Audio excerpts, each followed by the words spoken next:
the horror, with your hostess with the mostest, Jennifer, as always. Welcome back. So it is Friday, time for our documentary of the week, and we are going to go down the musical path. We are going to be talking about the history of the Eagles. Eagles are, I've said it before, they are one of my top favorite bands of all time. Probably number 2 next to Fleetwood Mac. I'm just saying, a huge Stevie Nicks fan, so that's why they're number 1. But, history of the Eagles. The Eagles themselves, like I said, one of my favorite bands of all time. This documentary actually came out a few years ago, like 4 or 5 years ago, roughly. And it's about 3 hours long. There's 2 parts to it. It is, God, this is such a great documentary. And I was so thrilled that they did this because up until this documentary, there was never really any sort of like full length like documentary on the band or anything. They're a very kind of private band, so they didn't do a whole lot of like, you know, behind the band type of stuff or anything. So this one definitely goes through a lot of different details about how them coming together, forming as a band and everything, the different members of the band that came in and out of the band itself, their breakup, and then part 2 is about them reuniting back in 1994 and everything, and how that sort of came about, and even talk about like Don Henley's and Glenn Frey's solo careers, even a little bit of Joe Walsh's solo career and everything. It's just really well done. I watch this documentary quite often. I do. I mean, it's about 3 hours long, so it's you know, kind of slightly lengthy, but it definitely does not feel like a 3-hour documentary. It goes by pretty quick, I feel, because like the first part obviously is like 2 hours. Second part is like an hour or so. Once you get through the first part, second hour, or the second one is just a little over an hour, I'd say. Oh my God, just so many good things in this, and they do play a lot of like their music and everything, which I love, because I mean, oh God, they have so many great songs. And I have to say though, like it's hard for me now to watch this documentary since the passing of Glenn Frey. Like, I'm still broken up about Glenn Frey's death. So rest in peace, Glenn Frey. You are still missed. But no, like, even if you're not like the biggest Eagles fan, I would say it's still worth checking out. I believe this is still on Netflix. It's been on Netflix for a while. Definitely check it out. I think you guys would learn quite a bit of stuff on here.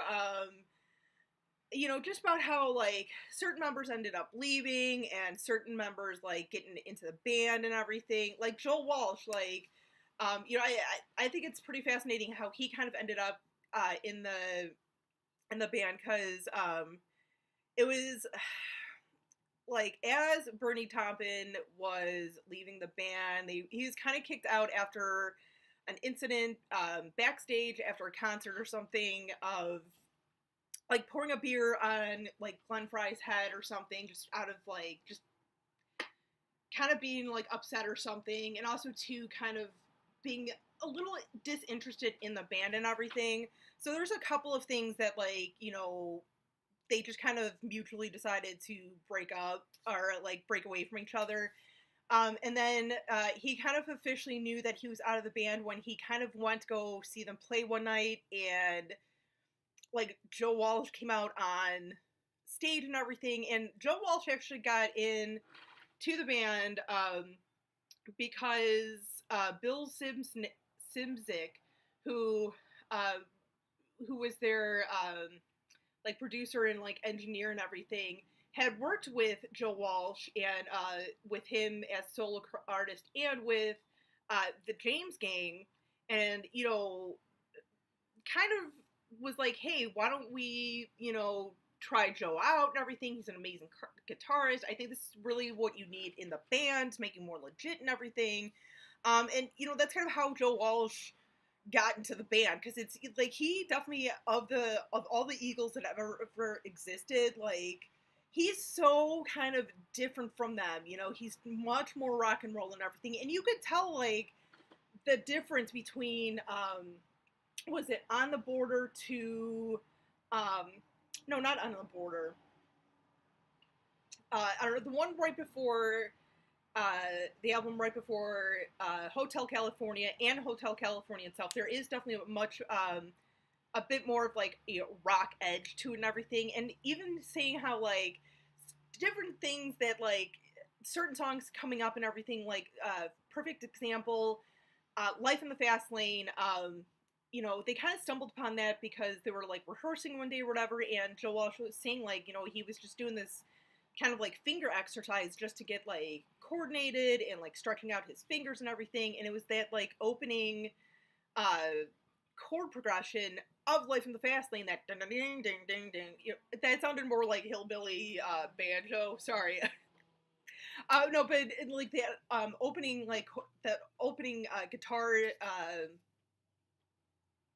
whatever of Life in the Fast Lane, and like, you know, if like Glenn Frey did not walk in to the room as he was warming up, as Walsh was warming up, we may never have had Life in the Fast Lane. I'm just saying. And even talking about like Glenn Frey, how like he would kind of just like throw lines out there and stuff, and like different things like, ooh, like this would be a really good like title to a song and stuff and whatnot. You know, just how like, you know, they would him and Don Henley would write together and everything, and just how magical that was and everything. So yeah, just a lot of different things like about this documentary that I absolutely love. It is a must. It's a must watch. Like I said, even if you're not like the biggest Eagles fan, still think you would truly enjoy it. If you are an Eagles fan, you're gonna love this. You're really gonna love this documentary. It is a must for any Eagles lover. I'm just saying. So, but let me know what you guys think if you've seen this documentary. You know, if you have, let me know what your thoughts are on this and everything. I do recommend getting this. This is on Blu-ray, because there is a bonus disc, a little concert that I feel like a lot of us have seen clips of. Eagles live at the Capitol Center, March 1977. So yeah, definitely worth getting it at least for this. It's like, I don't know, like half an hour, 45-minute show and everything. Really good. And I think too, like one of oh god, what the hell is his name? I'm having brain fart now. Randy Meisner. I think one of Randy Meisner's last performances with the band, because I think shortly after the tour or something, or like in the middle of the tour, he left the band. So I like Randy Meisner. That song, Take It to the Limit, man. Anytime I'm like questioning things about life and just feeling kind of down, that song will just pop up on the radio at the right time, and I'm like, I got this. I got this. I'm just like, but yeah, let me know what you guys think of this documentary if you have seen it. If you like it, don't like it. What are some of the things you've learned in the documentary that you found really interesting? Let me know in the comments. Till next time, guys. As always, stay creepy, classy, and a little bit sassy.